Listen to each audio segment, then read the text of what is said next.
നമസ്തേ. ഇന്നത്തെ വീഡിയോയിലൂടെ നമ്മൾ മനസ്സിലാക്കുന്നത് ക്ഷേത്രത്തിൽ ദർശനം നടത്തുമ്പോൾ എന്തൊക്കെ പൊതുവായ കാര്യങ്ങൾ നാം അറിഞ്ഞിരിക്കണം എന്നതിനെക്കുറിച്ചാണ് ഈ വീഡിയോയിലൂടെ പറയുന്നത്. ക്ഷയാത് ത്രായതേ ഇതി ക്ഷേത്ര.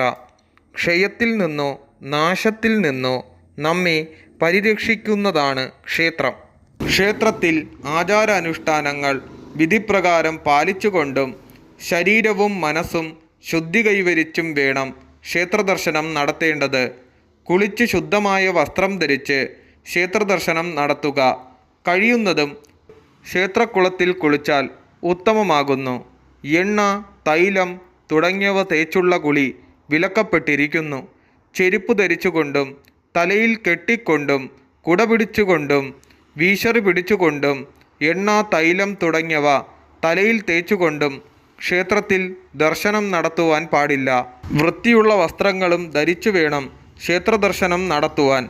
തലേ ദിവസം ധരിച്ച വസ്ത്രം ധരിച്ചുകൊണ്ട് ക്ഷേത്രത്തിൽ പ്രവേശിക്കുവാൻ പാടില്ല.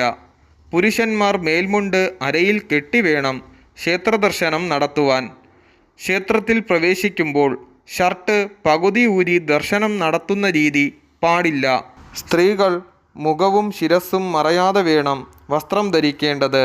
കുട്ടികളെ ക്ഷേത്രദർശനത്തിന് കൊണ്ടുപോകുമ്പോൾ അവർ ക്ഷേത്രത്തിൽ വെച്ച് മലമൂത്ര വിസർജനം നടത്താതിരിക്കുവാൻ ശ്രദ്ധിക്കേണ്ടതാണ്. അങ്ങനെ സംഭവിച്ചാൽ സ്വന്തം ചെലവിൽ പുണ്യാഹം നടത്തിക്കുക.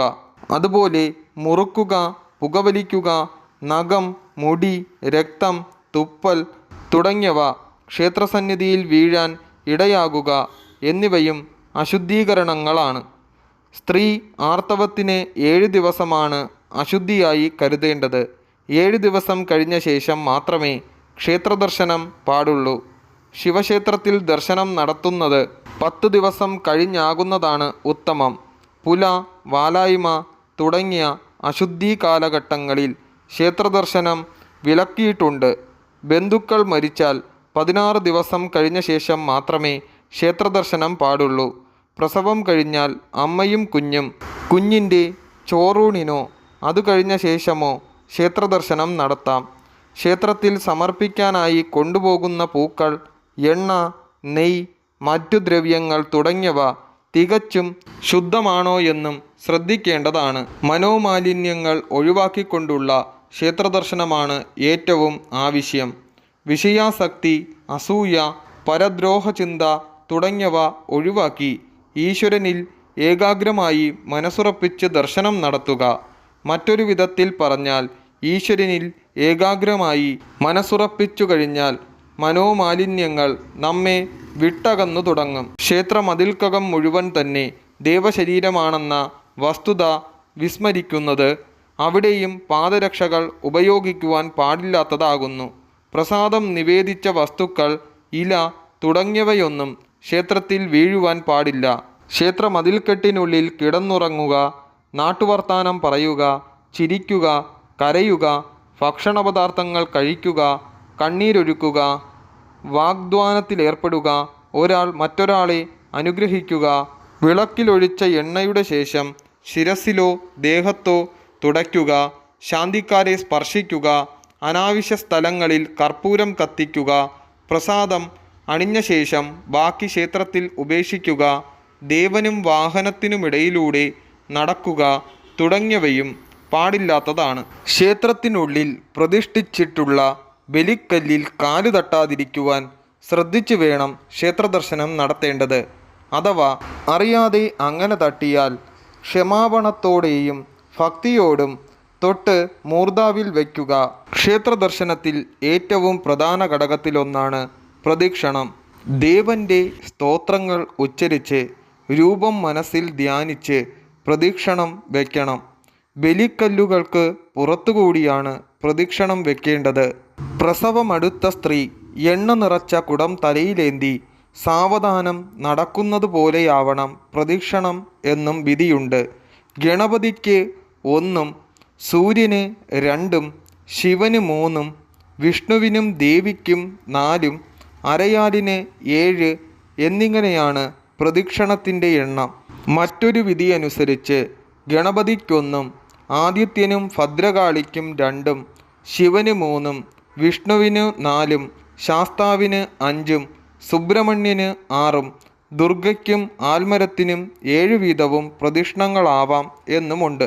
സൂര്യോദയം മുതൽ അസ്തമനം വരെ ഇടവിടാതെ നടത്തുന്ന പ്രദക്ഷിണത്താൽ സകല ആഗ്രഹങ്ങളും സാധിക്കുന്നു എന്ന് വിശ്വാസം. കൂടുതൽ കഠിനമായ ശയനപ്രദക്ഷിണം കഠിനദോഷങ്ങൾ പരിഹരിക്കാനായി അനുഷ്ഠിക്കപ്പെടുന്നതാണ്. ഗ്രഹപ്പഴയുടെ കാഠിന്യമനുസരിച്ച് പ്രദക്ഷിണങ്ങളുടെ എണ്ണം വർദ്ധിപ്പിക്കുന്നത് പരിഹാരത്തിന് ഉത്തമമാണ്. രാവിലെ പ്രദക്ഷിണം ചെയ്യുന്നവർക്ക് രോഗശമനവും ഉച്ചയ്ക്ക് ചെയ്യുന്നവർക്ക് സർവാഭിഷ്ടസിദ്ധിയും വൈകുന്നേരം ചെയ്യുന്നവർക്ക് സർവപാപപരിഹാരവും അർദ്ധരാത്രി ചെയ്യുന്നവർക്ക് മോക്ഷവും ലഭിക്കും. എന്നാൽ ശിവക്ഷേത്രത്തിലെ പ്രദക്ഷിണത്തിന് ഇവിടെ ശ്രീകോവിലിൽ നിന്നും അഭിഷേകജലം ഒഴുകുന്ന ഓവ് വരെ ബലിക്കല്ലുകൾക്ക് പുറത്തുകൂടി പ്രദക്ഷിണമായി എത്തുകയും അവിടെ നിന്നും താഴികക്കുടം നോക്കി വന്ദിച്ച ശേഷം അപ്രദക്ഷിണമായി ബലിക്കല്ലുകളുടെ അകത്തുകൂടി തിരിച്ചു വന്ന് ഓവിന് സമീപം എത്തുകയും മടങ്ങി ക്ഷേത്രനടയിലെത്തുകയും ചെയ്യണം. അപ്പോഴാണ് ഒരു പ്രദക്ഷിണം പൂർണ്ണമാകുന്നത്. പ്രദക്ഷിണശേഷം ദേവനെ ദർശിച്ചു വന്ദിക്കുന്നു. പിന്നീടാണ് നമസ്കാരം. സാഷ്ടാംഗ നമസ്കാരമാണ് ഏറ്റവും ഉത്തമം. മാറിടം, നെറ്റി, വാക്ക്, മനസ്സ്, തൊഴുകൈ, കണ്ണ്, കാൽമുട്ടുകൾ, കാലടികൾ എന്നിവയാണ് 8 അംഗങ്ങൾ. നമസ്കരിച്ചു കിടക്കുന്ന സമയത്ത് കാലടികൾ, കാൽമുട്ടുകൾ, മാറ്, നെറ്റി എന്നീ 4 സ്ഥാനങ്ങൾ മാത്രമേ നിലത്തുമുട്ടാവൂ. അങ്ങനെ കിടന്നുകൊണ്ട് കൈകൾ തലയ്ക്കുമീതെ നീട്ടിത്തൊഴുന്നു. കൂപ്പുന്നത് 5-ാം അംഗവും ദേവസ്തുതിയാർന്ന വാക്ക് 6-ാം അംഗവും ദേവനെ ദർശിക്കുന്ന കണ്ണ് 7-ാം അംഗവും ദേവനെ ധ്യാനിക്കുന്ന മനസ്സ് 8-ാം അംഗവും. ഇങ്ങനെയാണ് സാഷ്ടാംഗ നമസ്കാരം ചെയ്യുന്നത്. പ്രദക്ഷിണം, ദർശനം, വന്ദനം, നമസ്കാരം എന്നിവ കഴിഞ്ഞിട്ട് വേണം തീർത്ഥവും പ്രസാദവും സ്വീകരിക്കുവാൻ. രിക്തഹസ്തനായി ദേവദർശനം പാടില്ല. യഥാശക്തി കാണിക്കയിടുകയും വഴിപാടുകൾ കഴിക്കുകയും വേണം.